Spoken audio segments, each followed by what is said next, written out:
The 7 Ravens by the Grimm brothers. There once was a man who had 7 sons, and the last of all 1 daughter. Although the little girl was very pretty, she was so weak and small that they thought she could not live, but they said she should at once be christened. So the father sent one of his sons in haste to the spring to get some water, but the other 6 ran with him.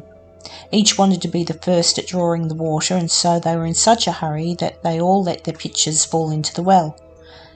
And they stood very foolishly looking at one another, and did not know what to do, for none dared go home. In the meantime the father was uneasy, and could not tell what made the young men stay so long. "Surely," he said, "the whole 7 must have forgotten themselves over some game of play." And when he waited still longer, and they yet did not come, he flew into a rage, and wished them all turned into ravens. Scarcely had he spoken these words, when he heard a croaking over his head, and looked up and saw 7 ravens as black as coal flying round and round.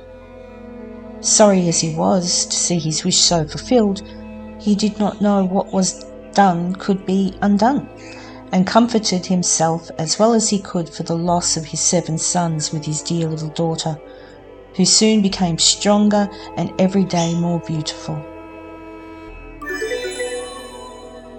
For a long time she did not know that she had ever had any brothers, for her father and mother took care not to speak of them before her. But one day, by chance, she heard the people about her speak of them. "Yes, yes," said they, "she is beautiful indeed, but still 'tis a pity that her brothers should have been lost for her sake." Then she was much grieved, and went to her father and mother and asked if she had any brothers, and what became of them. So they dared no longer hide the truth from her, but said it was the will of the heaven, and that her birth was only the innocent cause of it. But the little girl mourned sadly about it every day, and thought herself bound to do all she could to bring her brothers back, and she had neither rest nor ease, till at length one day she stole away and set out into the wide world to find her brothers, wherever they might be, and free them, whatever it might cost her. She took nothing with her but a little ring which her father and mother had given her, a loaf of bread in case she should be hungry, a little pitcher of water in case she should be thirsty, and a little stool to rest upon when she should be weary. Thus she went on, and journeyed till she came to the world's end. Then she came to the sun, but the sun looked much too hot and fiery, so she ran away quickly to the moon. But the moon was cold and chilly, and said, "I smell flesh and blood this way." So she took herself away in a hurry and came to the stars, and the stars were friendly and kind to her, and each star sat upon its own little stool. But the morning star rose up and gave her a little piece of wood, and said, "If you have not this little piece of wood, you cannot unlock the castle that stands on the glass mountain, and there your brothers live."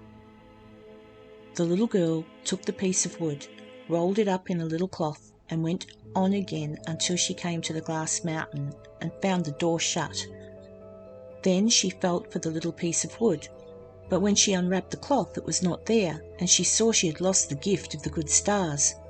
What was to be done? She wanted to save her brothers, and had no key of the castle of the glass mountain. So this faithful little sister took a knife out of her pocket and cut off her little finger. That was just the size of the piece of wood she had lost, and put it in the door and opened it. As she went in, a little dwarf came up to her and said, "What are you seeking for?" "I seek for my brothers, the 7 ravens," answered she. Then the dwarf said, "My masters are not home, but if you will wait till they come, pray step in." Now the little dwarf was getting their dinner ready, and he brought their food upon 7 little plates, and their drink in 7 little glasses, and set them upon the table, and out of each little plate their sister ate a small piece, and out of each little glass she drank a small drop. But she let the ring that she had brought with her fall into the last glass. On a sudden she heard a fluttering and croaking in the air, and the dwarf said, "Here come my masters." When they came in, they wanted to eat and drink, and looked for their little plates and glasses. Then one said after the other, "Who has eaten from my little plate, and who has been drinking out of my little glass?" "Caw-caw! Well I ween, mortal lips have this way been." When the seventh came to the bottom of his glass and found there the ring, he looked at it, and he knew it was his father's and mother's, and said, "Oh, that our little sister would but come, then we should be free."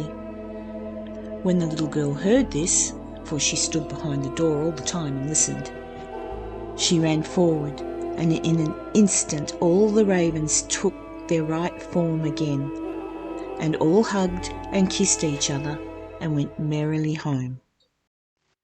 And they all lived happily ever after. The end.